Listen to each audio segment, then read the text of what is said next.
Hello guys, आप सभी का स्वागत है मेरे यूट्यूब चैनल पे। आज हम इकोनॉमिक के बारे में बात करेंगे। देखिए, मैं जैसे इकोनॉमिक सीरीज़ रेडी करता हूँ, आप प्ले लिस्ट में जाके इकोनॉमिक के A to Z वीडियो देख सकते हो।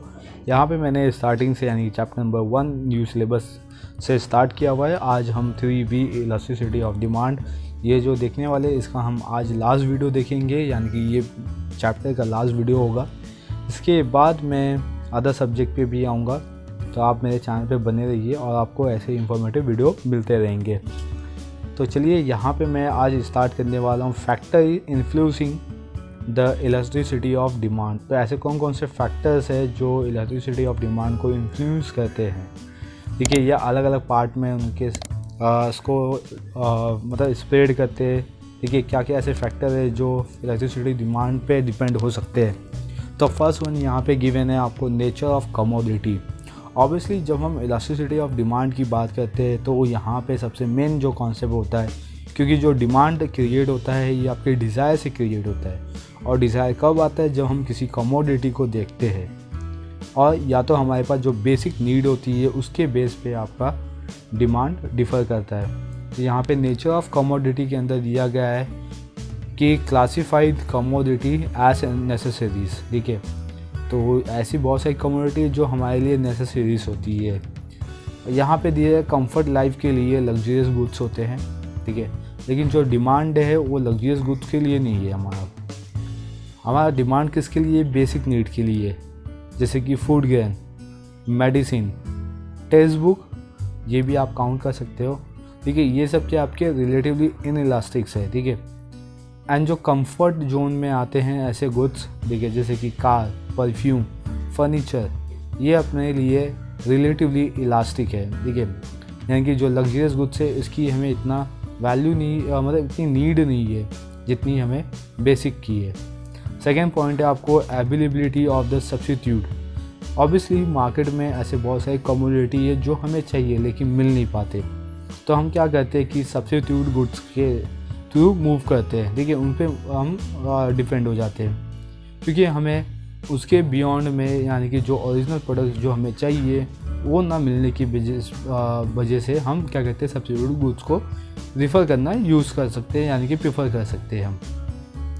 जैसे यहाँ पे एग्जांपल दिया, lemon juice, sugar, can juice, etcetera. ये कमोडिटी नो सब्स्टिट्यूट होता है कि जो है गुड्स, ये कोई भी उनका क्लोज सब्स्टिट्यूट नहीं है। थर्ड वन दिया गिवन है नंबर ऑफ यूजेस। तो आप कितना यूज़ करते हो? मल्टीपल यूजेस कर सकते हो।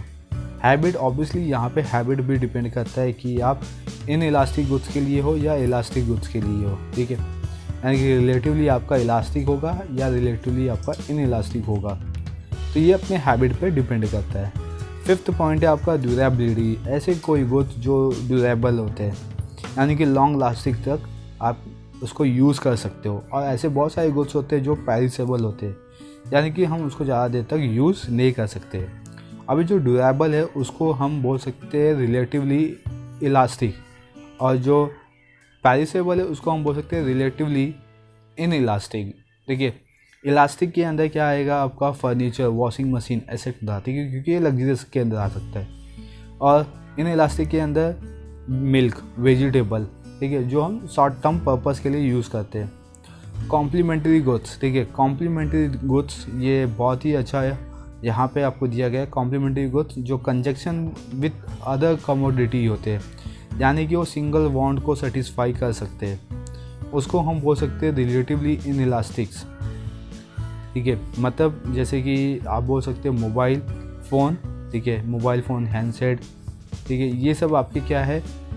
Complementary goods. और उसके अंदर जो हम सिम कार्ड यूज़ करते हैं ये सिंगल बॉन्ड्स के लिए। हम सिम कार्ड का कोई मल्टीपल यूजेस नहीं कर सकते, लेकिन ये क्या है? एक तरह का कॉम्प्लीमेंट्री गुड्स है। यानी कि हम मोबाइल फ़ोन यूज़ कर रहे, मोबाइल फ़ोन हैंडसेट यूज़ कर रहे, तो हमें सिम कार्ड ऑब्वियसली चाहिए। दोनों एक दूसरे के बिना नन यूज़ है, ठीक है, इसका कोई यूज़ ही नहीं हो पाएगा फिर। तो इसीलिए हमें कॉम्प्लीमेंट्री गुड्स यूज़ करना पड़ता है। जैसे कि हमने बाइक ले ली है और उसके अंदर पेट्रोल नहीं डालते, तो बाइक का नन यूज़ हो जाएगा, कोई मतलब ही नहीं है उस बाइक का। आई थिंक ये आपको समझ गया। नेक्स्ट वन आते हैं income of the consumer. Obviously ये इलास्टिक और इन इलास्टिक, देखिए जो रिलेटिवली है, ये इनकम पे डिपेंड करता है, कंज्यूमर का इनकम क्या है। पुअर पर्सन है तो वो ज़्यादा परचेस नहीं कर सकता, यानी कि उसकी परचेसिंग पावर प्रॉपर नहीं होगी।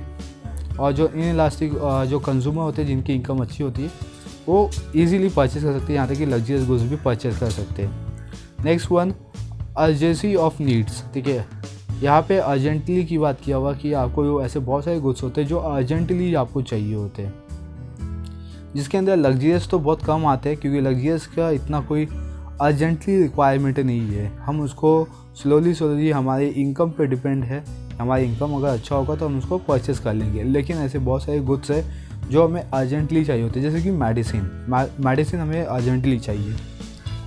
Next one, time period. ठीक है, यहाँ पे बताया कि इलेक्ट्रिसिटी ऑफ डिमांड क्या है, ये एकदम रिलेटेड करता है किसको, टाइम पीरियड को, क्योंकि यहाँ पे length of the time period ये डिपेंडेड करता है।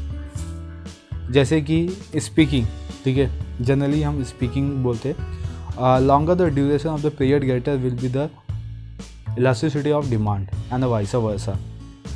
कंज्यूमर अपना कंजम्पशन चेंज कर सकता है, ठीक है, टाइम पीरियड के बेस पे। कंज्यूमर क्या है, अपना कंजम्पशन जो हैबिट है वो चेंज कर सकता है, किसके बेस पे, अपने हैबिट, अपने हॉबीज़ के बेस पे, क्योंकि उनका हॉबीज़ जो कंज्यूमर का वो चेंज होते रहता है, क्योंकि उनके इनकम पे भी ये डिफ़र करता है। अगर पैसे ज़्यादा है तो हम अपनी हॉबी को चेंज कर सकते हैं, और पैसे कम है तो हम अपने हॉबी को बदल सकते हैं। तो ये बेसिकली फैक्टर था, ठीक है, जो इलास्टिसिटी डिमांड को इन्फ्लुएंस करता था। आते हैं एकदम last concept, importance of elasticity of demand के अंदर।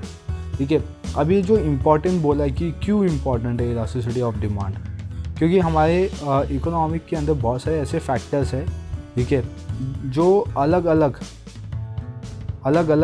पर्सन को डिफ़र करता है, अलग अलग फैक्टर को डिफ़र करता है। तो ये किसके बेस पे होता है, ये इलास्टिसिटी ऑफ डिमांड के बेस पे होता है। ठीक है, यहाँ पे लॉर्ड कैनियस ने डिफाइन किया हुआ है, this concept to be the most important contribution of Alfred martial.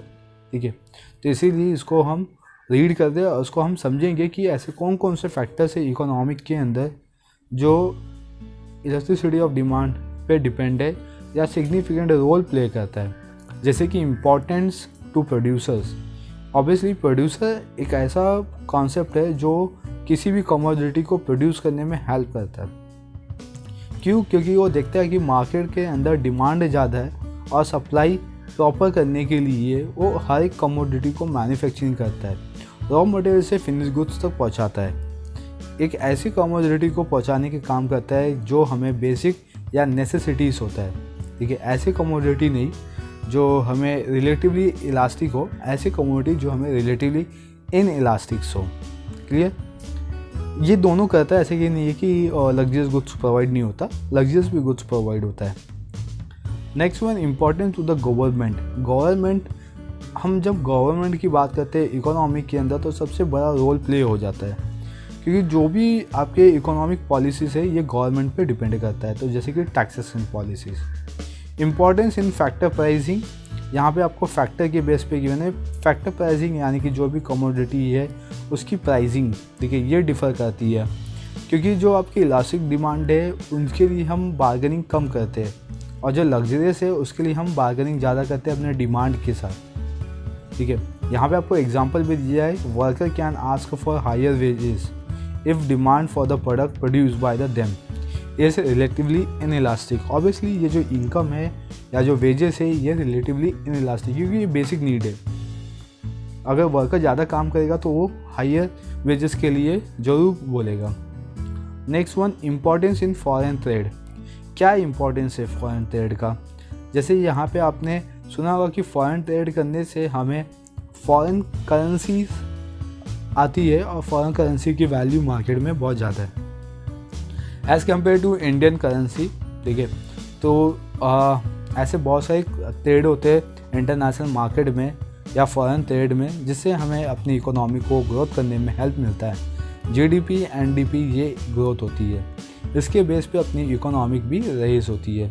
यहाँ पे एग्जांपल दिया गया आपको ओपेक का।